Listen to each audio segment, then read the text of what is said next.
माया रूपी मिथ्या का अंत सदा भयंकर होता है। यदि आज हम सब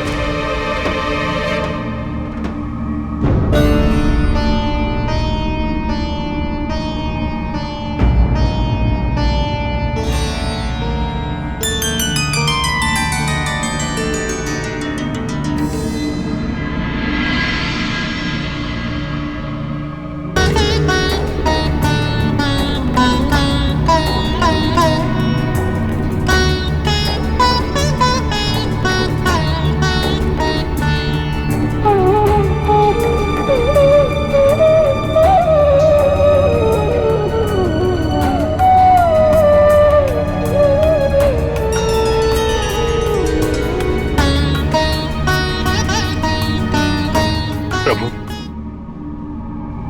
अब हमें अनुमति दे।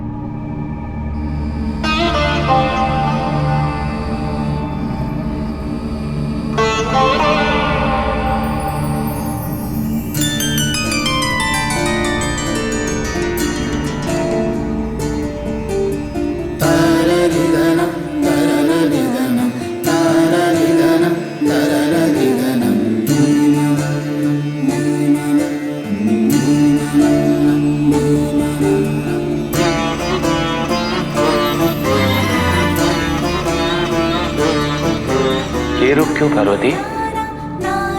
एक पत्नी को अपने पति के अनुरूप ढलना चाहिए। आपकी तंत्र विद्या के गूढ़ ज्ञान से ज्ञानोदित होने हेतु हमारे गृहिणी के वस्त्र अनुपयुक्त थे। परंतु इस समय में तुम्हें ये ज्ञान कैसे दे सकता हूँ पार्वती? क्यों नहीं स्वामी? क्या हम इसके लिए सक्षम नहीं हैं?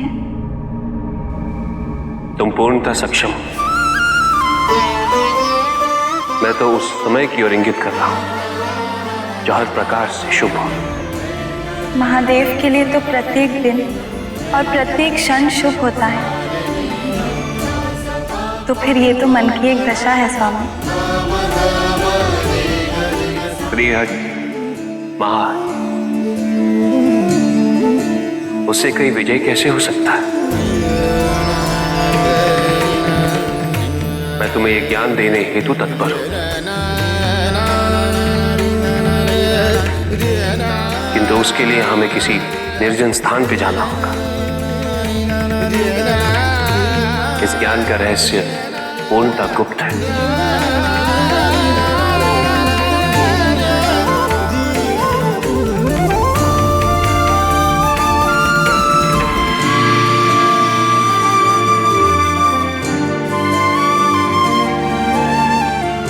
अंततः वो समय आ ही गया जब हम महादेव के उन सभी रहस्यों से ज्ञानोदित होंगे जिससे अब तक सारी सृष्टि पूर्णतः अनभिज्ञ थी। उन नरमुंडों की व्यथा और उनके मौलिक अस्तित्व की गुत्थी भी अब शीघ्र ही सुलझ जाएगी। माता, तंत्र विद्या के ज्ञान को प्राप्त करने हेतु तन और मन दोनों ही स्वस्थ रहना अति आवश्यक है। आप अभी कुछ समय पूर्व ही अपने विवाह के कार्य से निवृत्त हुई है। देखिए न माता, आपके नेत्रों में कितनी निद्रा भरी है। अभी आपको विश्राम की आवश्यकता है। इतने परिश्रम के पश्चात महादेव ने हमें तंत्र विद्या के ज्ञान से ज्ञानोदित करना स्वीकार किया है। अब हम ये अवसर नहीं छोड़ना चाहते। तुम कैलाश और प्रेतगण का ध्यान रखना। ये अन्नपूर्णा का पात्र है, इससे भोजन कभी समाप्त नहीं होगा। तुम और बाकी के सारे प्रेतगण इससे अपनी इच्छा अनुसार खाद्य पदार्थ की प्राप्ति कर सकते हो। जी माता। तांत्रिक परंपरा एक बहुत ही जटिल और अत्यंत गुण ज्ञान से उत्पन्न हुआ है पार्वती।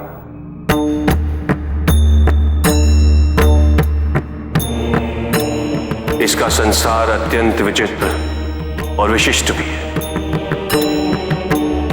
इसका जीवन दर्शन अनूठा है। और इसके अपने नियमावली और विधि विधान होते।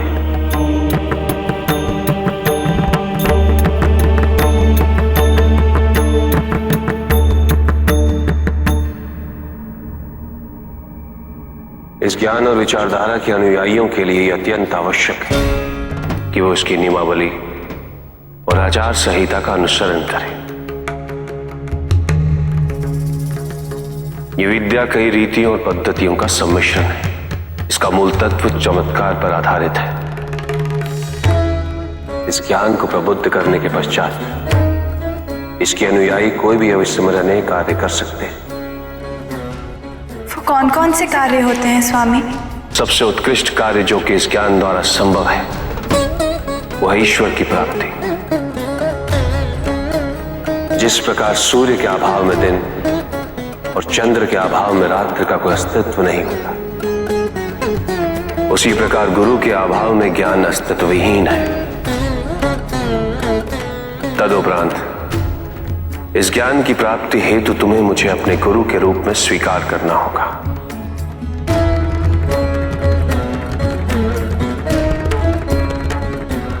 अहो भाग्य कि हम अपने पति द्वारा ही ज्ञानोदित होने जा रहे हैं। नहीं पार्वती, मुझे गुरु के रूप में स्वीकार करने के पश्चात पुरातन काल से चली आ रही गुरु शिष्य की परंपरा के नियमों का पालन अनिवार्य हो जाएगा। इसकी आचार संहिता के अनुसार मैं तुम्हारा गुरु और तुम मेरी शिष्य बन जाओ। पति पत्नी के सारे अधिकार स्थगित कर दिए जाएंगे।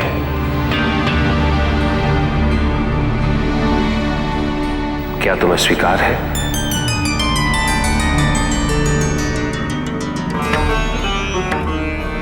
हमें स्वीकार है।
तंत्र विद्या कई भागों में विभाजित।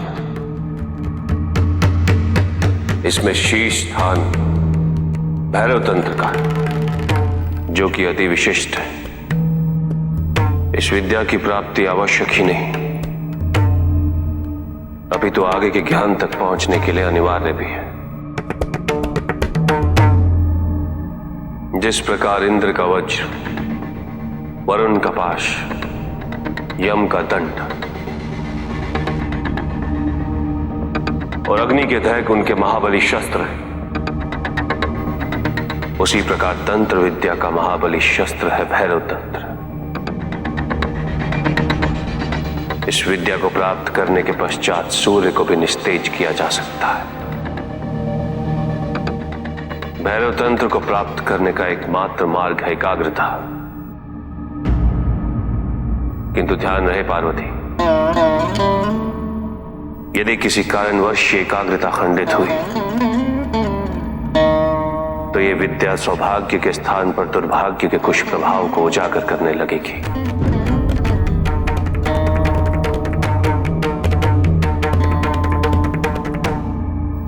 आओ, अब तुम मेरे साथ मंत्र उच्चारण करो।